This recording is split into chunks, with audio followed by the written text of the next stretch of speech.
컬렉팅은 좀 조용하게 단단하게 하고 싶은. 단단하게 하고 싶은 건 뭐죠? 단단한 조각들을 모으시는 아니요, 그런 건 아니고. 나랑 똑같은 작품을 250명이 공유를 한다고? 이 작가님도 요즘 선호도가 굉장히 성견지명이 있으신 저희 창단주십니다. 제가 그래서 늘 존경드립니다.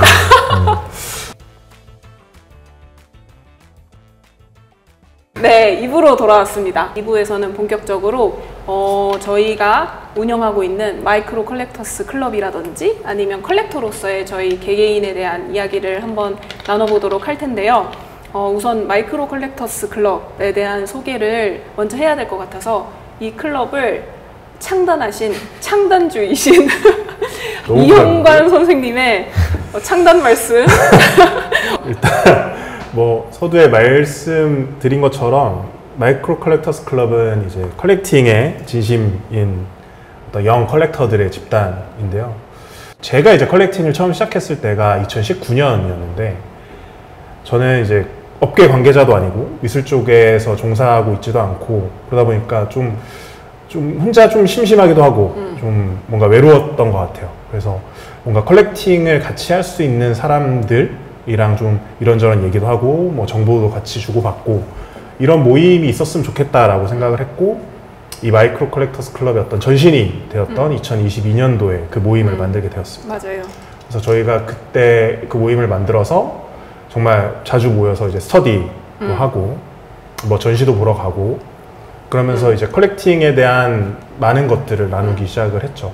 그 이후에 이제 멤버들이 추가가 되면서 지금의 마이크로 컬렉터스 클럽이 생겨났는데 저는 뭐 사실 뭔가 되게 분명하게 무언가를 하고자 이 클럽을 만들었다기보다는 저희가 저희의 어떤 컬렉션을 공개한다든지 아니면 저희의 컬렉팅에 대한 어떤 진심을 좀 보여준다면 이게 이 미술계나 아니면 컬렉팅을 하시는 분들에게는 좀 건강한 에너지를 줄 수 있지 않을까라고 좀 생각을 하고 있고 그런 의도로 네, 이렇게 작은 모임을 만들었습니다. 네, 저는 현관님이 그 마이크로 컬렉터스 클럽 만드셨을 때 들어가고 싶었던 이유가 사실 컬렉터라고 하면은 좀 경제적으로 많은 여유를 축적하신 저희보다는 연세가 조금 더 많으신 분들을 떠올리기 마련인데 사실 저희 또래들을 찾는 게 쉽지가 않잖아요. 그리고 그분들이랑 저희가 좀 향유하는 문화나 아니면 처한 환경이나 이런 것도 많이 다르다 보니 좀 또래들과 소통하고 싶은 욕구가 있었던 것 같아요. 그러면 이제 멤버 개인별로 소개를 한번 해보도록 할 텐데요. 저는 컬렉팅을 지금 4년 동안 지금 진행을 하고 있고 처음에는 이렇게 판화로 시작을 했다가 지금은 어떤 그 유니크 피스 위주로 소장을 하고 있어요. 제가 어쨌든 그 갤러리스트로 일하는 경력이 있었어가지고 그 경력을 좀 살려서 어떤 그냥 비단 컬렉팅뿐만 아니라 신진 작가들이랑 어떤 교류를 한다든지 아니면 소개를 한다든지 그런 역할도 같이 좀 진행을 하고 싶은 마음이 있습니다. 네. 네, 저는 컬렉팅 한 지 6년 정도 됐고 평범한 직장인이고 컬렉팅은 좀 조용하게 좀 단단하게 하고 싶은 그런 사람이라서 단단하게 네. 하고 싶은 건 뭐죠? 단단한 조각들을 모으시는 아니요, 그런 건 건가요? 아니고 그냥 이렇게 좀 뚝심 있게 흔들리지 않고 오랫동안 네, 오랫동안 그렇게 컬렉팅을 하고 싶은 컬렉터입니다. 네. 일단 이소이고요. 컬렉션 시작한 지는 4년 차 정도 되는 것 같고 저는 IT 회사에서 마케터로 근무를 하고 있는데 컬렉팅이 좋은 점이 보통 우리가 등산 취미다 라고 하면 산에 가고 이렇게 딱 끝나잖아요. 그게 아니라 컬렉팅이라는 것을 계기로 이렇게 우리가 만난 것처럼 새로운 인간관계가 되어서 또 다른 뭐 단짝 친구들을 만들기도 하고 그 다음에 저희가 인스타그램 채널을 운영하고 있는 것처럼 각자 관심 있는 분야를 살려서 뭐 또 하나의 프로젝트를 만들기도 하고 이렇게 예술에 대한 흥미로 여러 가지가 뻗어나갈 수 있는 점이 굉장히 매력적인 것 같더라고요. 컬렉션을 각자 어떻게 시작하게 되셨는지를 한번 여쭤볼 텐데요. 현관님은 언제 어떻게 시작을 하셨나요? 성인 되고 난 이후에 미술관을 가는 걸 되게 좋아했었어요. 그래서 그냥 보고 즐기다가 이제 한 작가를 좋아하기 시작을 했습니다. 그 작가가 이제 스페인의 후안 미로라는 작가고 그 작가의 어떤 그런 되게 천진난만하고 화려하고 긍정적인 에너지를 주는 작품들이 되게 좋았어요. 그래서 와, 이 후안 미로 너무 좋다. 근데 사실 그 작가의 작품을 소장하기는 너무 비싸죠. 무리가 있죠. 너무 비싸기 때문에 그러면 이 작가의 어떤 작품을 조금 간접적으로라도 느껴보고 싶다라고 해서 이제 포스터, 전시 포스터, 그것도 오리지널도 아니고 이제 인쇄됐었던 포스터를 사서 이제 집에 걸어놓고 감상을 했었는데, 그게 저의 첫 컬렉팅의 시작이었던 것 같아요. 근데 그 이후에 이제 뭐 파나나 이렇게 뭐 다른 어떤 유형의 컬렉팅을 하다가 첫 유니크 피스에 대해서 좀 말씀을 드리고 싶은데, 첫 유니크 피스는 김민희 작가님의 작품인데요. 솔로쇼라는 대표가 있었는데, 네. 당시에 이제 2020년도에 솔로쇼는 어쨌든 코로나 이슈도 있어서 온라인으로 진행이 됐었던 걸로 기억을 해요. 솔로쇼라는 개념이 이제 한 10개에서 20개의 갤러리들이 참가를 해서 각 갤러리에서 한 작가를 데리고 그 작가의 작품을 소개하는 대안적 아트 페어인데, 그때 이제 합정지구라는 갤러리에서 김민희 작가님을 데리고 이제 작품을 선보였습니다.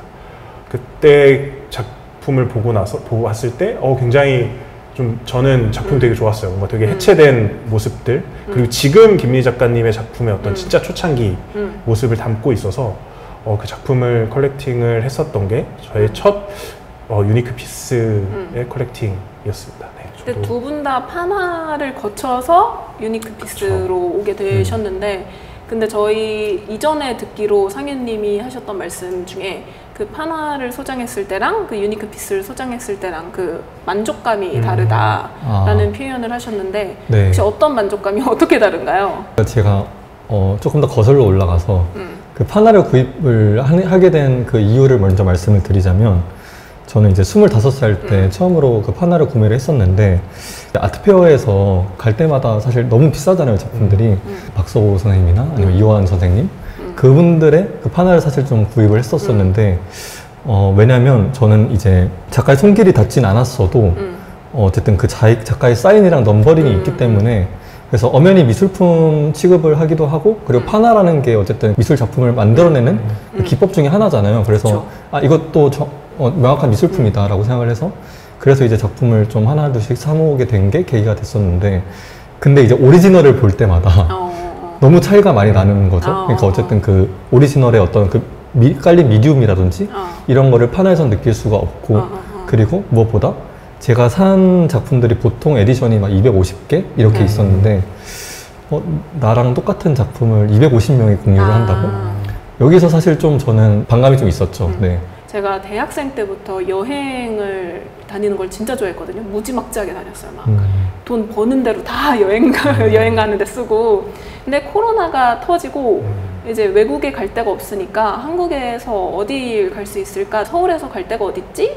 라고 하다 보니까 갈 수 있는 데가 전시장 말고는 특별히 없더라고요. 그렇게 자연스럽게 전시장 다니기 시작한 것 같고, 그리고 의외로 생각보다 내가 접근 가능한 그 작품 가격이 있구나. 사실 유니크 피스도 젊은 작가님들 작품은 한 요만한 거 30만 원짜리 이런 것도 많잖아요. 네, 맞아요. 네. 그래서 생각보다 내가 살 수 있구나 라는 생각으로 처음 작품 샀던 게 컬렉션의 시작이었던 것 같아요.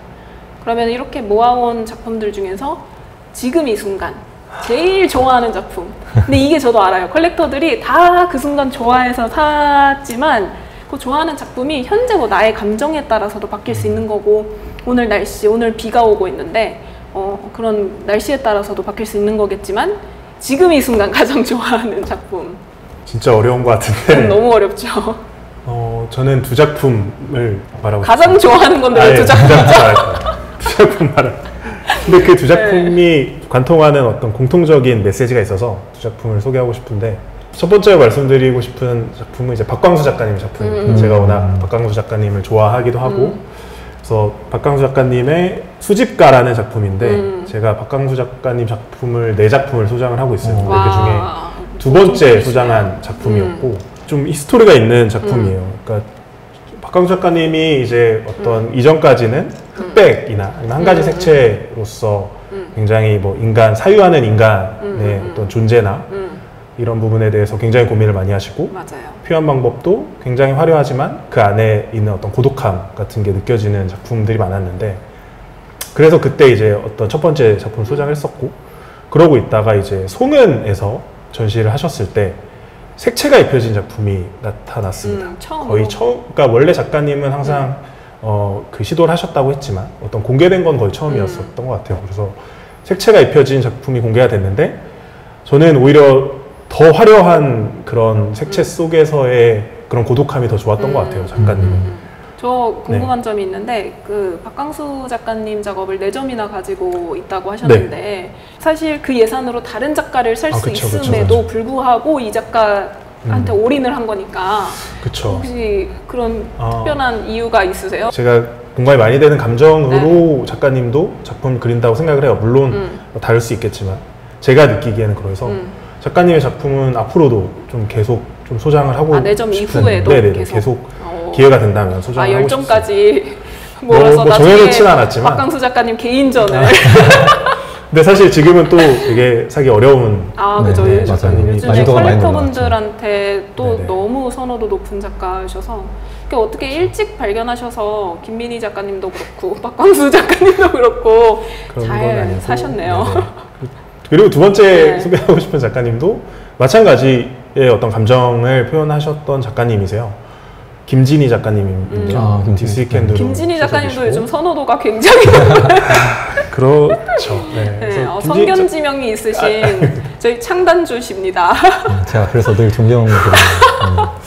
그래서 김진희 작가님 작품은 제가 휘슬에서 처음 봤었어요. 휘슬 아마 단체전이었던 것 같은데 보고 나서 한국 작가인 줄 몰랐고 김진희 작가님이 그 쓰시는 구도와 그 빛이 정말 매력적이었고 그래서 이 작가님 작품은 기회가 된다면 꼭 컬렉팅하고 싶다라고 생각을 했었는데 2022년 아마 5월에 디스캔드룸에서 2인전이 있다는 걸 알게 돼서 이제 제가 가장 좋아하는 또 갤러리 중에 한 곳이 디스캔드룸이기 때문에 갈 때마다 대표님께 말씀드렸어요. 갈 때마다 김진희 작가님 작품 사고 싶다. 정말 여러 번 말씀드렸어요. 어필을 강하게 하셨군요. 그래서 결국에 이제 전시할 때쯤에 제가 원하던 작품을 소장을 하게 됐고 작품은 굉장히 심플합니다. 어떤 한 인물이 있고 그 인물에 빛이 들어오는 그 작품이에요. 근데 그 인물의 표정이 굉장히 고독한 것 같기도 하고 평온한 것 같기도 해요. 근데 알 수 없는 그 표정을 짓고 있지만 그 한 줄기 빛이라는 거는 우리도 뭐 이렇게 정말 무표정으로 지내고 있긴 하지만 그 한 줄기 빛을 바라보고 어떻게 보면은 삶을 사는 사람들일 수도 있다고 생각을 하거든요. 그래서 그런 부분들이 굉장히 많이 공감이 되면서 제가 또 가장 좋아하는 작품 중에 한 작품이 되겠습니다. 그러면 상현님은 지금 이 순간 한 점만 고른다면 가장 좋아하는 작품은 무엇인가요? 이게 진짜 너무 고통스러워 보이시네요.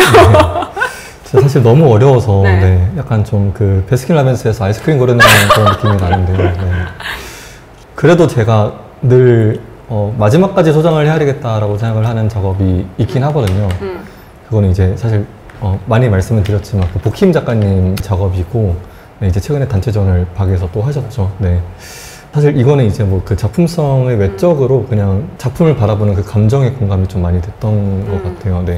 그 작품도 이제 약간 그 작가님이 그 외로운 밤 하늘을 그린 작업이고 사실 그렸다기보다는 이렇게 좀 그 패칭을 이렇게 해가지고 그 작가님이 직접 수집한 모래를 이렇게 뿌리고 그 위에다 이제 한지를 덮어서 그런 식으로 작업이 된 작업인데 그 늘 이제 제가 그 작업을 항상 이제 방에 걸어놓고 늘 왔다 갔다 하면서 보는데 그냥 정말 까만 작업이거든요. 까만 작업인데도 불구하고 그 위에 올려진 미디움들이 정말 아름답고 주광등의 그 빛들이나 그런 것들이 반사됐을 때의 그 분위기가 그때그때마다 달라서 제가 가장 좋아하는 작업은 그 작업입니다. 손님도 고르기 힘드시잖아요? 저는 근데 생각보다 되게 명확한 편이에요. 오늘 비가 오잖아요. 아까 날씨 얘기를 잠깐 드렸는데 저는 여름에 비가 올 때는 최윤희 작가님 작업을 제일 좋아합니다. 제가 가지고 있는 작업은 초록색이에요. 제목은 아무도 모른다인데 윤희 작가님 작업이 다들 아시겠지만 그 내면의 감정을 추상적으로 이렇게 더듬어가면서 그리는 또 나 자신도 이 감정이 뭘까를 유추해가면서 보는 재미가 있는 그런 작업인데 그 이렇게 빛금들이 살살살살살살 보이고 있는 작업이거든요. 근데 그걸 볼 때마다 이거는 뭔가 되게 촉각적으로 발바닥에 우리 운동장 가면 모래 이렇게 삭삭삭삭 하면은 긁히는 그 질감 있잖아요. 그런 건가 싶기도 한데 저는 비 오는 날에 보면 왠지 얘는 빗방울 같기도 하다 이러면서 추상적인 작업들은 그게 좋은 것 같아요. 그러니까 상황에 따라서 뭔가 다른 형상을 발견하기도 하고 또 뭐 다른 감정을 발견하기도 하고, 그래서 저는 여름날에 비 오는 날에는 최윤희 작가님 작업을 좋아합니다. 그러면 이렇게 컬렉션을 만들어 갈 때 아까 현관님은 말씀하실 때 저는 김진희 작가님 꼭 소장하고 싶습니다 이렇게 어필을 했다고도 하셨는데, 어떻게 정보를 수집하시고 어떻게 다가가시는지 작품한테. 저는 사실 인스타그램을 가장 많이 참조를 해요. 네. 첫 번째도 인스타그램이고 두 번째도 인스타그램인데 집에서 이렇게 작업을 보기 편한 플랫폼도 없고 그리고 실제로 정말 무수한 콘텐츠들이 올라오다 보니까, 그래서 그 인스타그램에 저장 기능이 있잖아요. 그래서 거기다가 이제 제가 좋아하는 작가님들을 굳이 팔로우를 하지 않아도 그냥 좀 저장을 해놓고 계속 좀 팔로우업을 하다가 그 작가님이 전시를 하면 뭐 갤러리에 가서도 한번 보고 이런 식으로 제가 좀 정보를 수집을 하고요. 그리고 최근에는 사실 대학이나 아니면 대학원 그 졸업 전시를 좀 갔던 것 같아요. 오픈 스튜디오도 하고 졸업 전시도 하고. 네, 맞아요. 작년 말에 갔던 서울 과기대 졸업 작품 전이나 아니면 올해 여름에 했던 그 이화여대 오픈 스튜디오를 갔었는데 정말 좋은 작가님들이 많았었어가지고, 그리고 그 작가님들이 얼마 있지 않아서 또 갤러리에서 판매를 하기 시작하고 졸업 작품전을 좀 많이 보는 것 같습니다. 최근에는. 네. 현관님은요?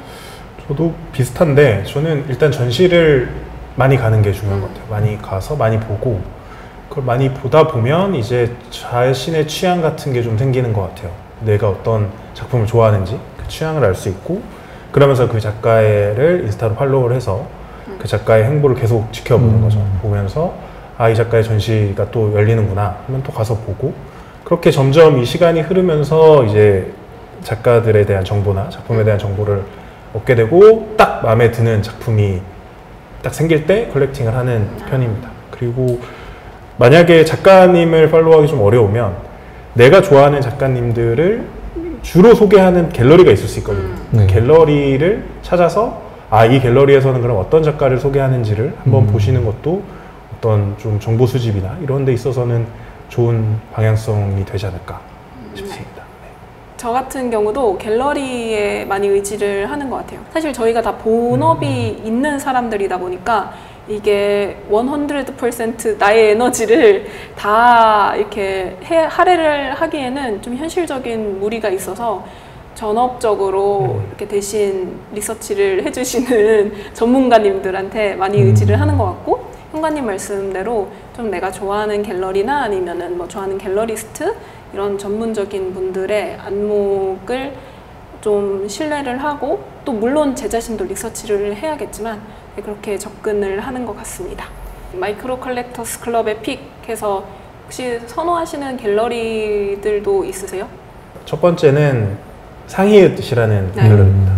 해방촌에 위치하고 있고, 아마 작년인가 재개관을 하셨고, 그때 이제 첫 전시를 보러 가면서 갤러리를 알게 됐는데, 당시 아마 방수윤 작가님을 소개하시면서 너무 이 공간은 무엇일까라고 해서 이제 가봤었고, 그 이후에 이제 계속 지속적으로 이제 우리나라의 좀 젊은 작가들을 굉장히 좀 발굴하려고 노력하시고 소개하시려고 노력하시는 모습이 저도 되게 멋있다고 생각을 하고, 그리고 그 어떤 작가들 자체도 너무 좋은 작가님들이 많아서 작은 공간이고 조금 접근성은 떨어져 있지만 그래도 한번 가실 일이 있다면 한번 들려보시는 게 좋을 것 같고요.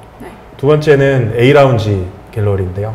A라운지 갤러리는 부암동에 있습니다. A라운지 갤러리에서 이제까지 전시했던 작가들을 한번 쭉 이력을 한번 보시면 지금 되게 미술계에서도 자리를 잡으신 작가님들이 되게 많아요. 그만큼 갤러리에서 픽한 작가들이 굉장히 저희가 봤을 때도 너무 컬렉팅하고 싶은 작가들, 아니면 컬렉팅한 작가들도 많아서 한번 가셔서 꼭 전시를 관람하시는 걸 추천드리고, 저는 일단 사실 제가 가장 좋아하는 갤러리는 그 WWNN이라고 삼청동에 있는 갤러리고요.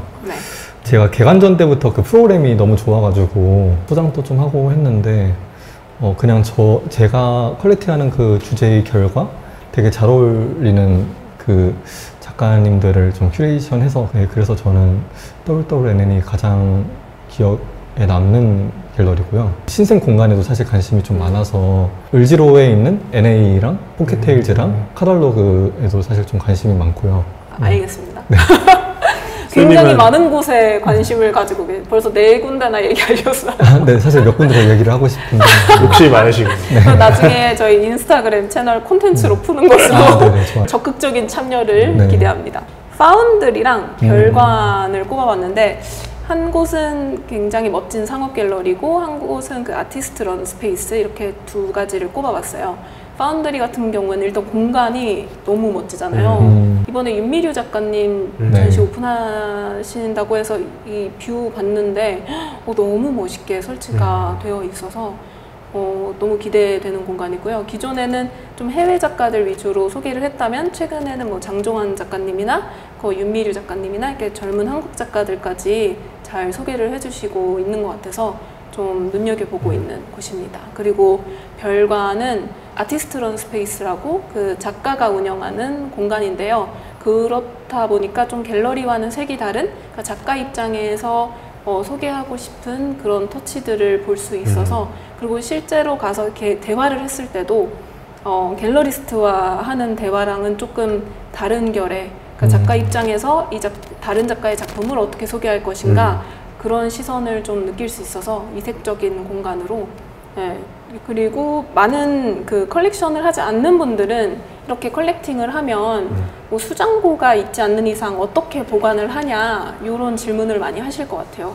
저는 보통 다 걸어놓으려고 하는데 네. 다 걸어놓을 수 있을 만큼 집이 크지도 않고 그리고 작품도 많아서 그 박스에 잘 넣어놓고 한쪽에 보관을 하고 그때그때 아마 기분에 맞춰서 네. 작품을 꺼내서 바꿔 걸기도 하고 그 보관하시려면 저희 집에 보관을 하시면 그렇게 안 걸어 놓으실 거면 저희 집으로 안 들으시는 것 같은데요. 상현님은 어떻게 보관하세요? 큰 작업들을 주로 걸어 놓았고 네. 사실 작은 작품들은 이렇게 보관을 해가지고 좀 시즌마다 한 번씩 꺼내서 이렇게 바꿔 걸면서 약간 그렇게 제가 그 배치를 해보니까 나름 약간 이렇게 좀 바뀌는 그런 단체전 같은 느낌도 들고 그렇죠. 내가 그렇더라고요. 뭔가 내 취향이나 내 기분에 맞춰서 이제 바꿔갈 수 있는 네. 그런 재미가 또 있죠. 네. 그러면은 그렇게 보관하고 계시는 것들 중에 제가 네. 아까 하나만 주면 안 되냐 이런 얘기를 했었는데 각자의 컬렉션 중에서 가장 탐이 나는 작품들을 한번 얘기해보면 어떨까 해요. 상현님은 우리의 컬렉션 중에 탐나는 작품이 있다면? 저는 일단 그 소희님이 가지고 계신 그 장종환 작가님 네, 그 벌 작품 벌꿀 아니고요 꿀벌입니다.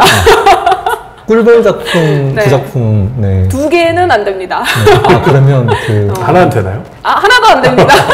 아주 잘 걸려 있어요. 보관하고 있지 않아요.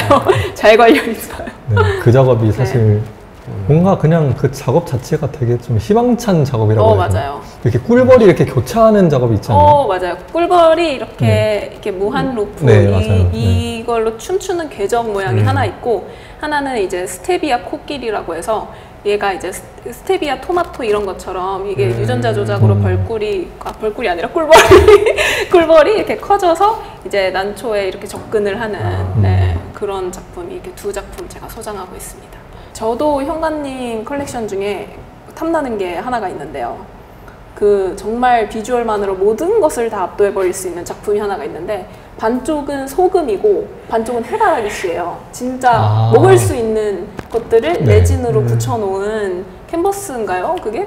캔버스인지 모르겠지만 어쨌든 레진으로 붙여놓은 작품을 인스타그램으로만 봤는데 그 딱 한눈에 들어오더라고요. 그 작품 설명 좀 해주시죠.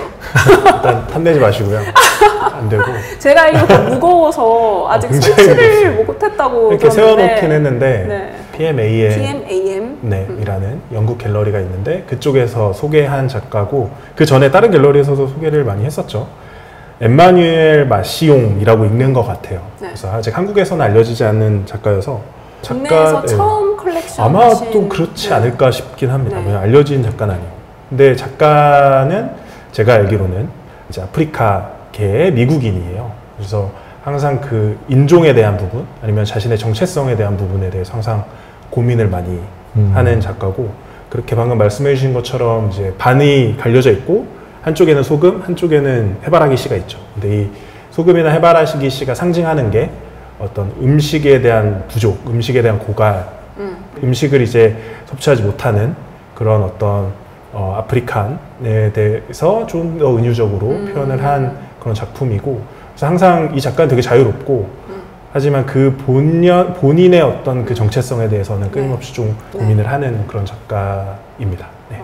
기회가 되시면 하나 해바라기 씨 하나 집에 들이세요. 해바라기 씨, 해바라기 씨랑 소금으로 만들어진 작품 소장하려고 생각을 했다는 게 개인 컬렉터가 참 대단한 것 같아요.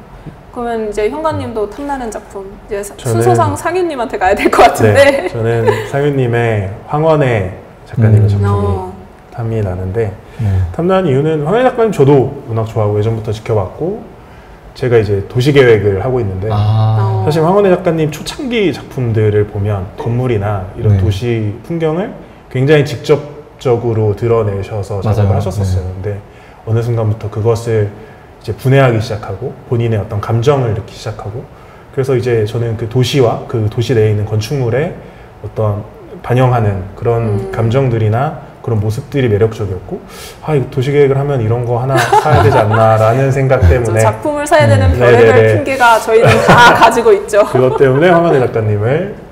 그러면 저희가 여기까지 그 컬렉션의 시작부터 서로한테 탐나는 작품들까지 다 얘기를 해봤는데, 그러면 저희의 창단주께서 이제 우리의 마이크로 컬렉터스 클럽이 나아가야 될 방향과 그런 거국적인 인사 말씀을 한번 해주시죠. 뭐 길게 할 필요는 없을 것 같고, 뭔가 대단한 뭐 저희가 뭔가를 하자고 만든 것도 아니고 대단한 사람들도 아니에요. 그래서 저희는 지속적으로 좀 계속 과감하지만 꾸준하게 컬렉팅을 하고 싶고, 저희가 아까 맨 처음 말씀드린 것처럼 굉장히 저희끼리의 어떤 그 단단함을 꾸준히 가져갈 수 있는 컬렉팅을 하고 싶습니다. 그래서 최종적으로는 이 어떤 저희의 모임 자체가 어떤 선한 영향력을 끼치고 저희의 컬렉팅 자체도 좀 풍요로워질 수 있게 그렇게 되길 바랍니다.